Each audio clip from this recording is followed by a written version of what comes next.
Hello everyone, and welcome back to our Tween Storytime with AHMFL. So our episode today is chapters 6 and 7 in Elizabeth Winthrop's book, The Castle in the Attic. Now last time we learned about William, who has, of course, the play castle in his attic, that Mrs. Phillips, his caretaker, who is getting ready to leave and go back to England, gave to him as a goodbye gift. What Mrs. Phillips didn't know is that the silver knight that she gave William with the castle has actually come to life. And so chapters 4 and 5 had William and Sir Simon, the silver knight, figuring out how Sir Simon could survive in the castle. And they're both thinking about how they may be able to break the evil wizard Alistair's curse that has made Sir Simon small and stuck in this castle. So today we're going to read chapters 6 and 7. Chapter 7 is a bit long, so let's get to it. The Castle in the Attic by Elizabeth Winthrop. Chapter 6. It was past 9. William had finished his homework and his supper, and once he had said goodnight to his parents and Mrs. Phillips, he crept upstairs to the attic with the 2 bugs, his flashlight, and his magnifying glass. He wanted to take a closer look at the token. The knight was waiting for him. The round circle of the flashlight found him in the middle of the courtyard. "Could you bring a candle up next time you come? I have preparations to make, and I find it difficult to work when there is no moon." William smiled. "I can leave a small lamp on all night if that would give you enough light. Nobody will notice it from the outside because the nearest house is hidden by a row of trees." The Silver Knight watched from the lowered drawbridge as William connected 2 extension cords and dragged an old bedside lamp over to the castle. "We don't use candles anymore, Sir Simon. Somebody discovered electricity about 100 years ago. If we flip this," William pushed the light switch, "a light goes on." "A miracle!" said the knight, his eyes blinking in the sudden brightness. "I brought 2 bugs in my magnifying glass. Oh, and this," William said, producing a small plastic container filled with cut-up food of various sorts. "None of this will go bad, so you can eat whatever you want, instead of always having to wait for me." William put his hand through the doors of the kitchen and propped the container on its side against the back wall of the room. That way, the knight wouldn't have to climb into it to reach his dinner. Sir Simon picked through the small bits of dried fruits, granola, cracker crumbs, and crumbled potato chips. He scooped a selection of food onto his plate. "Could you please move this wooden table to the courtyard?" Sir Simon asked. "I have always fancied eating in the open air, and it would mean you and I could talk while I dine."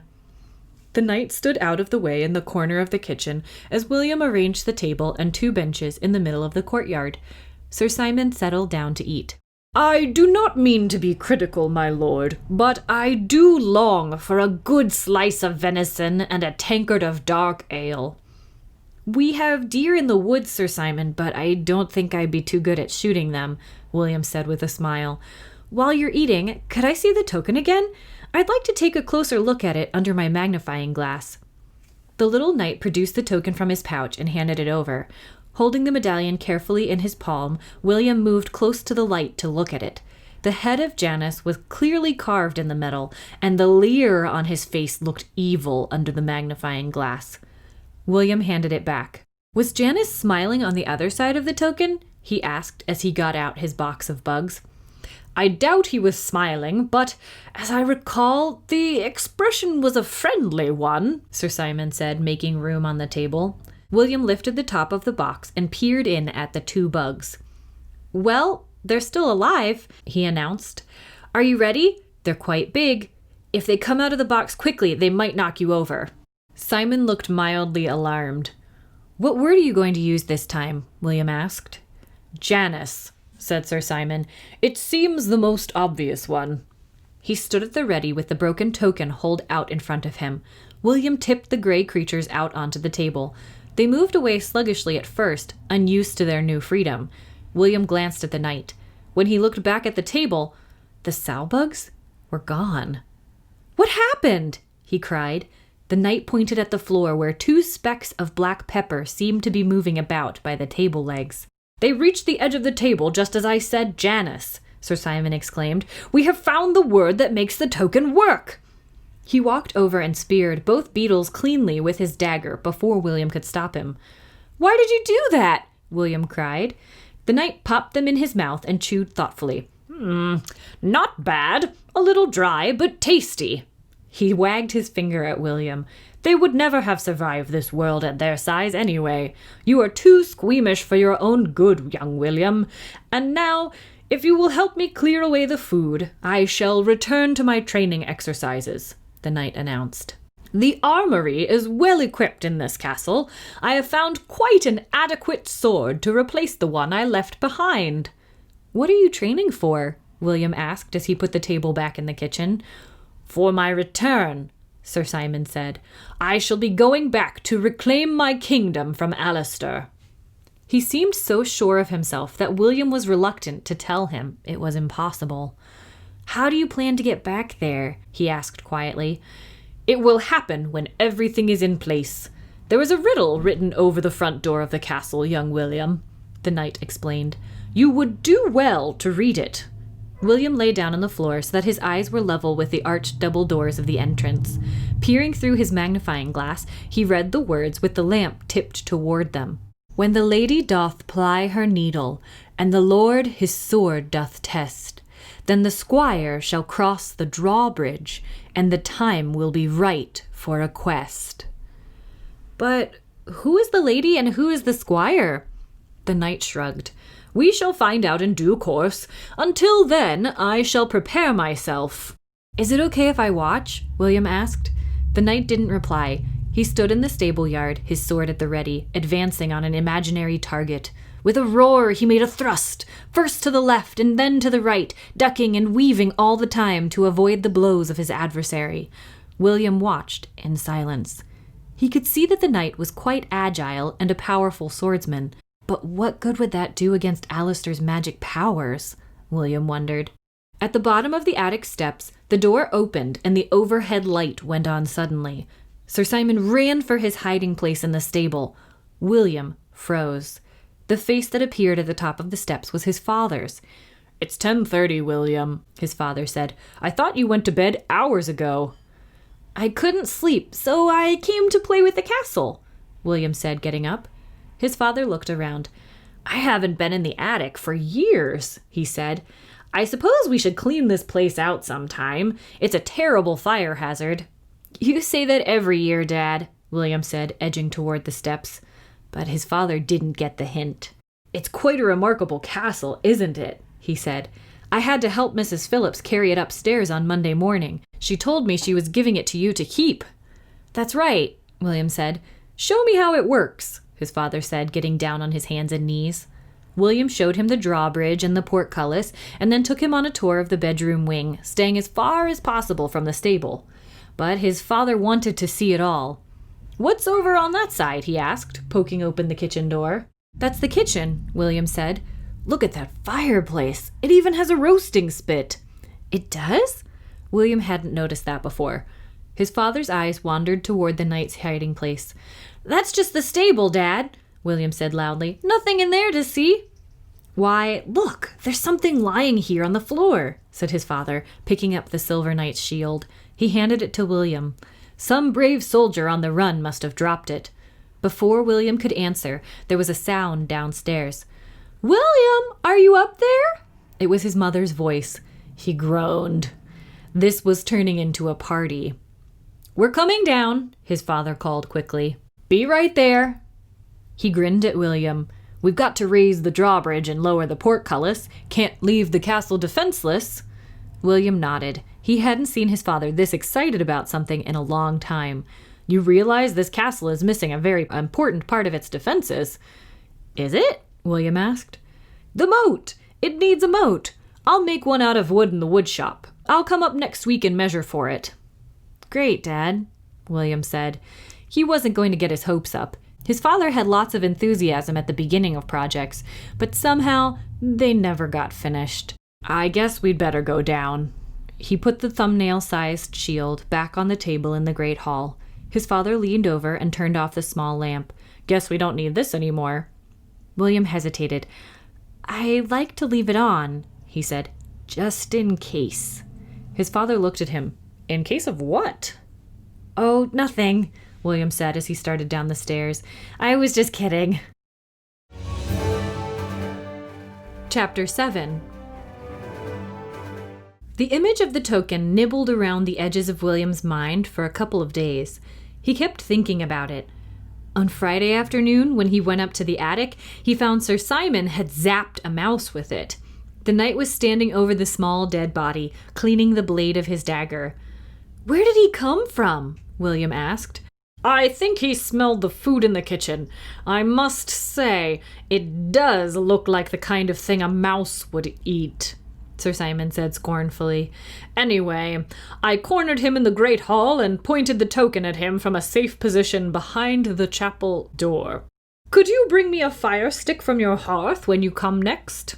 "What for?" William asked suspiciously. "I prefer my meat roasted, although I will eat the mouse raw if need be." "I don't see why you have to eat him at all," William said grumpily. "I must keep my strength up." "All right, I'll get some matches for you if you promise to get him ready while I'm gone." When William returned with a box of matches, a small quantity of wood shavings from the fireplace box, and some other supplies, the knight had cleaned and skinned the mouse. William struck a match and lit the small fire in the kitchen. "I wouldn't have to keep a fire going all night if I had those magic sticks," Sir Simon said, "but since I cannot strike them myself, I will use the wood to keep my fire fueled through the night." "I've brought this to you, too, in case of sparks," William said as he put down a small mustard jar filled with water and a toothpaste cap for scooping it out. "Please be careful, Sir Simon. My father would be furious if he knew there was a fire going in the attic." The knight nodded absent-mindedly, and William left him humming cheerfully as he turned the spit. It was almost the end of April. Mrs. Williams would be leaving in a week. William asked her to come and watch his gymnastics practice because she would be gone before the big meet. "Are you still worried about the floor exercise?" Mrs. Phillips asked as they were waiting for the bus. "Yes, I haven't gotten it right yet. Robert says I'm being lazy, but it's something else." "What?" He shrugged. "Sounds stupid, but I think I'm scared of that point where my neck hits the mat. It might snap or something." "That doesn't sound stupid. It sounds perfectly reasonable. But you've been scared before, William. You've always gotten over it." He smiled. "I remember how terrified I was of doing a round-off. It seems silly." "But now you're going away," he thought, "and that makes everything different." Robert and Mrs. Phillips understood one another. She had attended William's meets ever since he started gymnastics at the age of 6. Robert had taught her how to spot William on the more difficult floor exercises, and William knew they both believed in his ability, although they had different ways of showing it. When they arrived at the gym, Robert directed Mrs. Phillips to a chair where she had an unobstructed view. The team warmed up and started out with straddle presses on the parallel bars. Then they moved directly to the floor exercises. "William, we will start with your routine," Robert said. "Don't forget your sense of space. Before you start, you should always know where you're going to land. Are you ready?" William looked at Mrs. Phillips. She did not smile or nod, but he could feel her concentrating on him. He walked to the corner of the mat, tightened his body, and took a deep breath. The start was slow, with a round-off, followed by a whip back and a lay-out somersault. By the third pass across the mat, his body and mind were working together, and he knew that in that instance, just before the round-off, that he was going to make it. 2 flip-flops and both shoulders touched the mat evenly for the dive roll. Up again, tight body, arms outstretched. He was standing just where he wanted to land, 2 feet from Mrs. Phillips. Her smile was so wide, it seemed to spread from one corner of the gym to the other. The team burst into applause, but it faded away quickly. Everyone was watching Robert. At last, he nodded his approval. "You should come to every practice, Mrs. Phillips," he said, still looking at William. "William only gives us his best when you are here." "Robert's right," William said over dinner that night. "I won't be able to do it that well again." "Why not?" she asked. "You'll be gone. You won't be there to watch me." William, it had nothing to do with me, she said. It was your mind and your body working together, concentrating on the job you had to do. I'm not your good luck charm. I don't think you'll believe that until I leave. They played a game of chess after dinner. He watched her studying the board, lips pursed, chin in her hand. Is your head going to fall off? He asked quietly, and they both smiled at the old joke. When he was younger, it had been her way of reminding him to take his elbows off the table. Silly bishops, she muttered, glaring at the board. They just get in the way. I'll give you this one if you like, she offered. No way, William replied, grinning. I know your old tricks. That just clears the way to my queen. She made a face at him and went back to staring at the board. As he waited for her next move, he turned a pawn over and over in his hand. Its size reminded him of the silver knight. I wish I could hold her in my hand like this, he thought. Then she couldn't go away from me. He sat up suddenly. He could make her small and keep her. Of course he could. With the token. All that day and the next, the idea grew inside him until he could think of nothing else. The day before she was supposed to leave, he went up to see the Silver Knight, who was in the stable yard thrusting his dagger into an imaginary enemy. You'll be ready for anything when the time comes, William said, settling down next to the castle. I do rather hope it comes soon, the knight said, adjusting his belt. My subjects will have completely forgotten me by the time I return. It must be lonely up here all day, William said.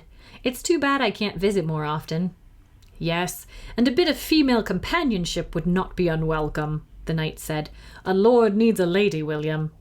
Exactly what I've been thinking, William replied gleefully, and I have just the lady for you. Do you now? And who might that be? Mrs. Phillips, the Lady Eleanor. Actually, she knows you, although you've never met. She's the one who gave me the castle. And is her face fair, and are her ways pleasant? The knight asked. I should not like to share my castle with a rough barmaid or a servant girl. Very pleasant, my lord. I can't think of anyone better. And what would Mrs. Phillips think of sharing the castle with Sir Simon? William wondered for a moment. He put the thought quickly out of his mind. He would worry about that later. All right, then. When will you bring her? Tomorrow night. But I'll need the token. I'll have to do it on the front walk, just as she's going to the bus stop, when her back is turned. She does not know what you're going to do? William hesitated. No, not exactly. But I'm sure she'll be happy once she's here. The knight was frowning. Under your protection. As Alistair once told me, there is a price to be paid when you meddle with a person's allotted time, the knight said. She will be leaving your world to come into this one. If she should do that willingly, she may re-enter her own world at the exact moment she left. But unwillingly? He shook his head. What happens? William asked. She loses time in her own world.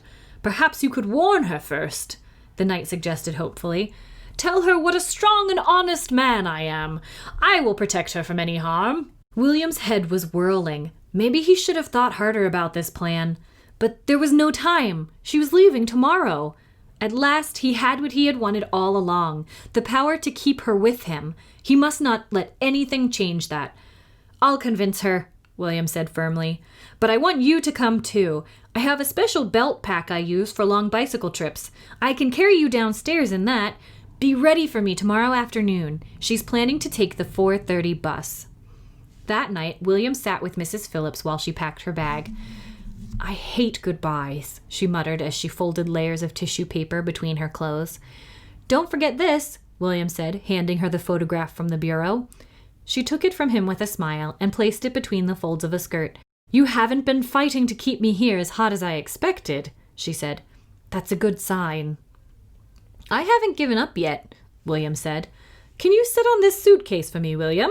I can't get it to close. No, don't bounce, she cried. You might break something. He slid off the suitcase and opened it.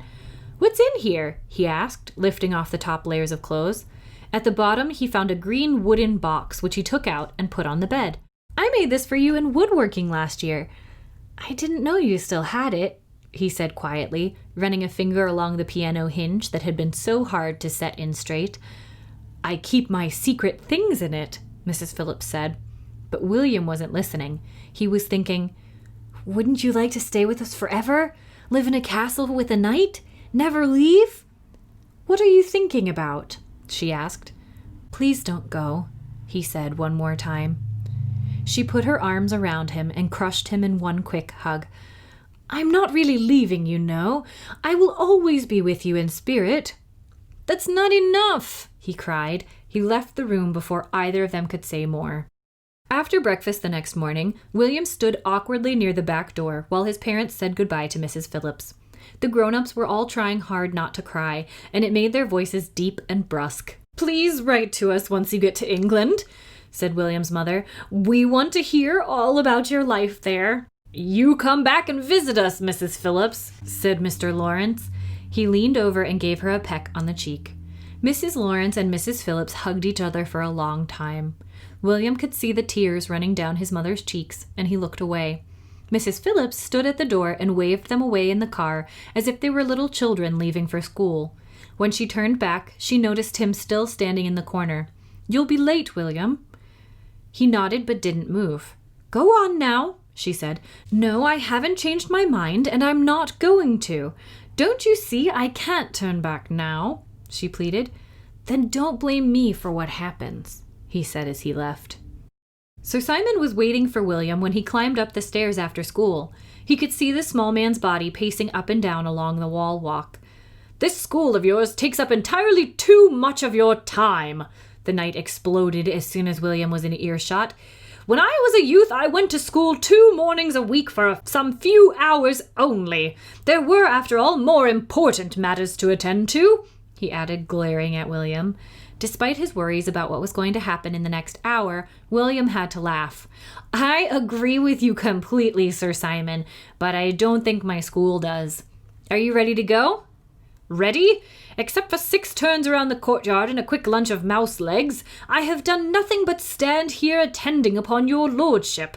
Let us get on with this business. I am eager to see the lady, and I expect she feels the same way. William let this remark pass. I want you to get in here, he explained, unzipping the belt pack he had strapped onto his waist. He helped the knight into it and closed it, leaving a small opening so that Sir Simon could see out. Are you comfortable? It will do, came the muffled reply. Mrs. Phillips' suitcase stood by the back door. William found her in the living room. My last tour, she said quickly, her eyes shining. Quite peculiar, really, to know that I won't see this house again.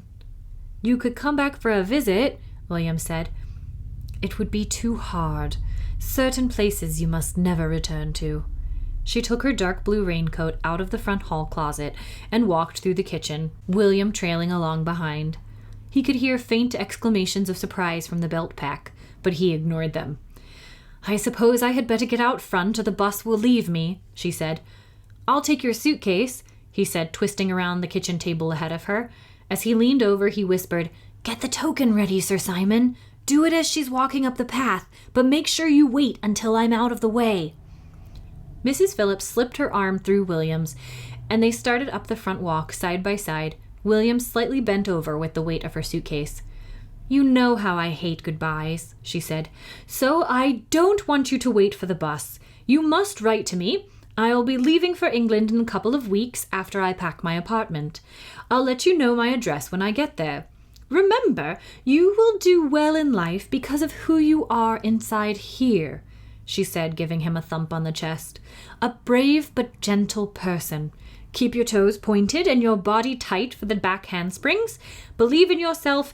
Be your own spotter. Now give me a hug and go back into the house. At the last moment, just as her large arms were encircling him, William remembered Sir Simon and twisted the bottom part of his body to the side. She may have thought he was pulling away from her because she let him go with a quick kiss.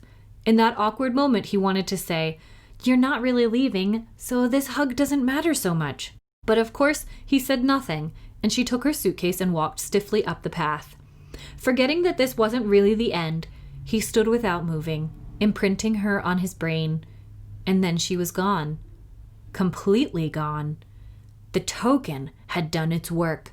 Sir Simon, where is she? William cried. Down in the ground somewhere, I expect." "Hold on," William said as he ran forward and dropped to his knees. It didn't take him long to find her, marching stalwartly forward across what was now the great gray expanse of one flagstone, suitcase in hand. "Mrs. Phillips," he said in a very small voice so as not to startle her. She stopped and turned. "Look up. I'm up here." "Where am I?" she cried. "Who are you?" "It's me. It's William." Out of the corner of his eye, William saw a gray flash. "Sir William, pick her up!" cried the voice from his belt pack. "The cat!" William reached down and scooped her up, suitcase and all, just before the neighbor's gray cat pounced on her.